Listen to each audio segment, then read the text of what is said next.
Hi hello నమస్తే. ఈరోజు Sunday కదండి. సండే స్పెషల్ అయితే నేను గారెలు బొబ్బర్ల పప్పుతో గారెలు చేస్తున్నా. ఇంకా చికెన్ కర్రీ, గారెలోకి అయితే చికెన్ కర్రీ కూడా చేస్తున్నా. ఇంకా అది ఎలా చేయాలనేది అయితే ఇప్పుడు చూద్దాం. ఇంకా ఈ వీడియో అయితే మీ అందరికీ నచ్చుతుందని నేను అనుకుంటున్నాను. ఇంకా స్కిప్ చేయకుండా చివరి వరకు అయితే చూసేయండి. నేనైతే ఈ బొబ్బర్ల పప్పు నైటే నానబెట్టుకున్నా. ఒక టీ గ్లాస్ వచ్చేసి పచ్చిశనగపప్పు, పెసర్లు ఒక టీ గ్లాసు, ఒక పావు కేజీకి కొంచెం ఎక్కువ బొబ్బర్ల పప్పు అయితే నానబెట్టుకున్నా. ఇంక ఇవన్నీ ఉదయం అయితే శుభ్రంగా కడుక్కోవాలి. పూర్తిగా పోయేంత వరకు అయితే కడగకండి పొట్టు. నేనైతే ఇలా కడుక్కున్న సగం పోయేంత వరకు ఒక గిన్నెలోకి అయితే వేసుకున్నా వాటర్ కారడానికి. ఇంకా వాటర్ అయితే పూర్తిగా పోయేంత వరకు ఉంచుకొని ఇంకా ఇదైతే గ్రైండర్లో వేసుకుంటున్నాను. ఇంకా నేనైతే ఇవి మా అమ్మని గ్రైండర్లో వేయమని చెప్పాను. పచ్చిమిర్చి, అల్లం ఇవన్నీ నేనైతే రెడీ చేస్తా అని చెప్పి ఇంకా మా అమ్మ అయితే గ్రైండర్లో వేస్తుంది. ఇంకా ఇవి గ్రైండ్ చేసుకున్న తర్వాత కొంచెం కొత్తిమీర, ఇంకా పచ్చిమిర్చి, అల్లం ఇవన్నీ మిక్సీ పట్టుకోవాలన్నమాట. ఒక ఉల్లిపాయ అయితే దాంట్లో గ్రైండర్లో వేసా. ఇంకా కొంచెం ముక్కలు కూడా వేసుకుందామని ఇవైతే ఇలా పక్కన పెట్టాను అనమాట అక్కడ రెడీ చేసుకొని. ఇంకా అల్లం ముక్కలు, పచ్చిమిర్చి ఇవైతే మిక్సీ పట్టుకోవాలి. గ్రైండర్లో అయితే ఇవి మెదగవు కదా, అందుకోసమని వీటిని సపరేట్గా అయితే ఇంకా చిన్న జార్లో మిక్సీ పట్టుకుంటున్నాను అనమాట. ఇంకా ఇదైతే రెడీ అయిపోయింది.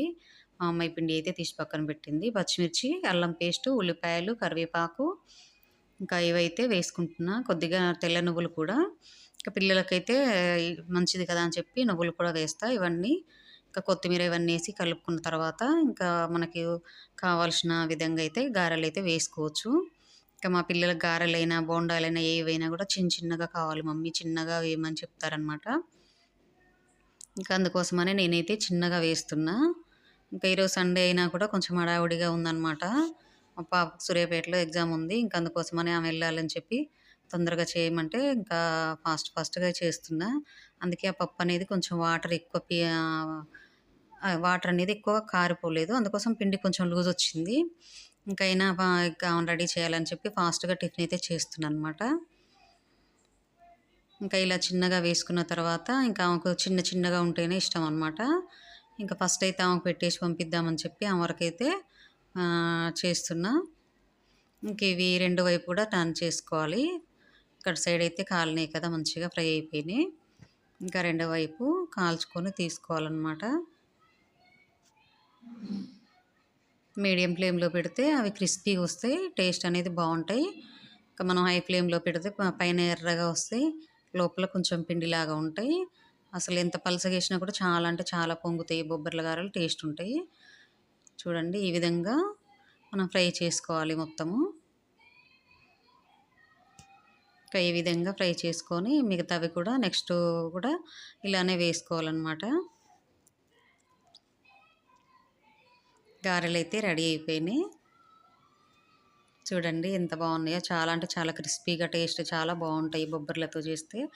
ఓన్లీ బొబ్బర్లు కాకుండా కొంచెం అవి పెసర్లు అవి కూడా వేసుకుంటే టేస్ట్ అనేది ఎక్స్ట్రా వస్తుందన్నమాట.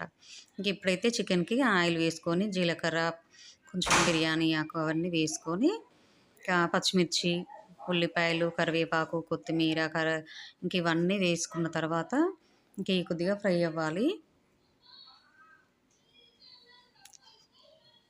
ఇవి కొద్దిగా ఫ్రై అయిన తర్వాత కొద్దిగా పసుపు అయితే వేసుకోవాలి. హాఫ్ స్పూన్ వచ్చేసి పసుపు,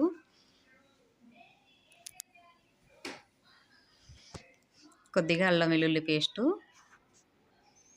ఫ్రెష్గా చేసుకున్న అల్లం వెల్లుల్లి పేస్ట్ వేసుకుంటే నాన్ వెజ్లో చాలా టేస్ట్ వస్తుంది. ఇంకా నేను ఏ కర్రీ అయినా కానీ ఇంకా ఫ్రెష్గా చేసుకొని వేసుకుంటా. నాన్ వెజ్ అంటే ఎక్కువ వెల్లిపాయలే వాడతా. నాన్ వెజ్ అయితే పక్కా ఇంకా అల్లం వెల్లుల్లి పేస్ట్ వేస్తాను అనమాట. ఇప్పుడైతే కళ్ళుప్పు వేసి 2 సార్లు శుభ్రంగా కడుక్కున్న చికెన్ యాడ్ చేసుకోవాలి. Half KG chicken. ఇది వచ్చేసి ఇంకా గారెల కోసమని హాఫ్ కేజీ చేస్తున్న కర్రీ. మా పిల్లలైతే అసలు కర్రీ అంటేనే తినరు ఇంట్లో. కొంచెం కళ్ళుప్పు వేసుకోవడం వల్ల చికెన్లో రిలీజ్ అవుతుంది, వాటర్ మొత్తం రిలీజ్ అయిపోయి తొందరగా ఉడుకుతుంది అనమాట చికెను.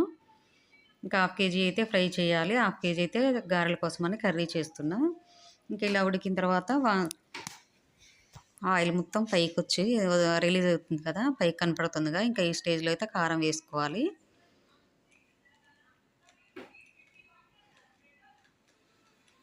ఇంకా నేను కలిపేటప్పుడు నాకు లెఫ్ట్ హ్యాండ్‌లో ఫోన్ ఉంది. అందుకోసమని పూర్తిగా కలపడానికి ఇంకా ఒక చేత్తో కదండీ! ఇంక అందుకోసమని సరిగ్గా రావట్లేదనమాట. ఇలా కారం వేసుకున్న తర్వాత మనకైతే ఇప్పుడు వాటర్ ఎంత కావాలనేది చూసుకొని వేసుకోవాలి. ఇది మనం గారెల కోసం చేస్తున్నాం కాబట్టి గ్రేవీ ఉండాలి గదా! అందుకోసమని ఈ ముక్కలు కూడా కొంచెం బయట తీసుకొచ్చిన చికెన్ బ్రాయిలర్ గదా! అందుకోసమని త్వరగా ఉడకదు. కొంచెం గట్టిగా ఉంటది. ఎంత ఉడికితే అంత టేస్ట్ ఉంటది కాబట్టి ముక్కలు మునిగేంత వరకు వాటర్ ఏసుకొని బాగా ఉడికించుకోవాలి. అప్పుడే దానికి ఉప్పు, కారం, మసాలా అంతా పట్టి టేస్ట్ అనేది ఉంటది. సో, ఇప్పుడైతే ఇంకా చికెన్ రెడీ అయింది చూడండి. గ్రేవీ ఇలా ఉంటే సరిపోతది. మరి వాటర్‌లాగా ఉన్నా గూడా అంత టేస్ట్ ఉండదు. అందుకోసమని ఇంకా ఈ స్టేజ్‌లో అయితే గరం మసాలా, కొంచెం ధనియా పౌడర్, కొత్తిమీర వేసుకుంటే ఇంకా చికెన్ అయితే రెడీ అయితది. చూడండి ఇప్పుడు నేను గరం మసాలా, ధనియా పౌడర్, అంత కొత్తిమీర వేసుకున్నా. ఫైనల్‌గా చికెన్ అయితే రెడీ అయిపోయింది. చూడండి చికెన్ గారెలు అయితే రెడీ అయిపోయినాయి. ఇప్పుడైతే ఇంకా మా పిల్లల కోసమని ఇంకా ఇంట్లో ఉన్నారు గదా! ఈరోజు సండే గాబట్టి ఇంకా చారు గూడా చేస్తున్నా ఇప్పుడైతే. ఇంకా దానికోసమైతే కందులు ఉడికించి ఇంకా చారైతే తీసి పక్కన పెట్టుకున్నా. దానికోసం ఉల్లిపాయ, పచ్చిమిర్చి, టమాటా, కరివేపాకు, వెల్లుల్లి ఇంకివి తీసుకోవాలి.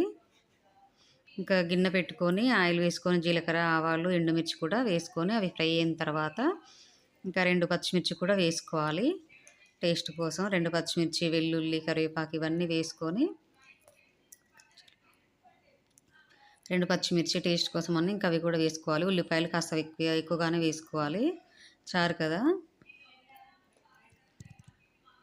సన్నగా నిలువుగా కట్ చేసుకున్న ఉల్లిపాయలు కూడా కొంచెం ఎక్కువ వేసుకుంటే టేస్ట్ అనేది బావుంటది ఏ చారైనా. ఇప్పుడైతే ఒక హాఫ్ స్పూన్ వచ్చేసి పసుపు వేసుకున్నా. ఈ ఉల్లిపాయలైతే బాగా ఫ్రై అవ్వాల్సిన అవసరం లేదు. ఎందుకంటే చారు కోసం కదా!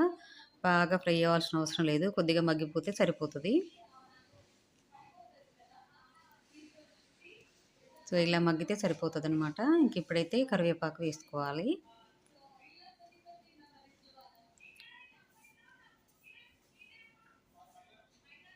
చూడండి ఇవి మగ్గినాయి కదా! ఇంకా 2 టమాటాలైతే బాగా పండిన టమాటాలు 2 తీసుకొని ఇలా సన్నగా కట్ చేసుకోవాలి. సన్నగా కట్ చేసుకొని వేసుకోవాలి. దీంట్లో కొంచెం అల్లం వెల్లుల్లి పేస్ట్ కూడా ఏస్తే కొంచెం టేస్ట్ బావుంటది. ఫ్లేవర్ బావుంటదని చెప్పి కొద్దిగా అల్లం వెల్లుల్లి పేస్ట్ కూడా వేశాననమాట. ఈ టమాటా, ఉల్లిపాయ ఉడుకుతున్నాయి కదా! ఇంకిప్పుడైతే కొంచెం మనం కారం వేసుకోవాలి. 2 పచ్చిమిర్చి, ఎండుమిర్చి కూడా వేసినాం కదా! ఇంకా చూసైతే వేసుకోవాలి కారము.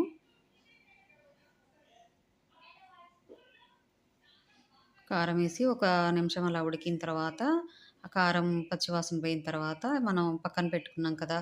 ఇది చింతపండు రసం అయితే ఈ చారులో యాడ్ చేసుకున్నా. కందుల చారు ఉంది కదా! దీంట్లో అయితే ఇంకా చింతపండు దీంట్లో యాడ్ చేసుకొని పోపులో అయితే వేసుకున్నా. ఇంకా మనకు చారులో కొంచెం ధనియా పౌడర్ వేసుకోవాలి. వేసుకుంటే చాలా బావుంటదనమాట. కొత్తిమీర కూడా వేసుకుంటే చారు రెడీ అయిపోయింది. మీకు ఈ వీడియో నచ్చిందని అనుకుంటున్నా. Bye friends.